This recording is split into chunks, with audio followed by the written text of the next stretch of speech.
ভাবুন তো, একটি বানর নিজের হাতে ছবি তুলল আর সেই ছবির জন্য মামলা দায়ের হলো আন্তর্জাতিক আদালতে।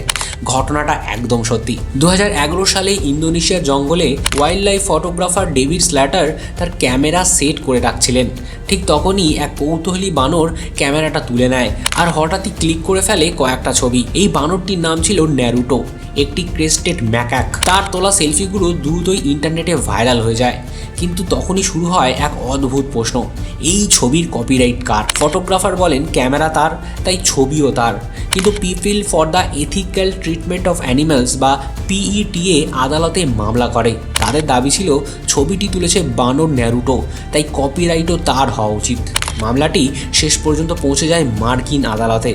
শেষে আদালতে রায় দেয় আইন অনুযায়ী প্রাণীরা কপিরাইটের মালিক হতে পারে না। এইভাবেই ইতিহাসে তৈরি হয় বিশ্বের সবচেয়ে অদ্ভুত কপিরাইট মামলাগুলোর একটি, দ্য মাঙ্কি সেলফি কেস। এখন প্রশ্ন হলো, যদি AI ছবি তোলে তাহলে কপিরাইট কার হবে? কমেন্টে জানান আপনার মতামত।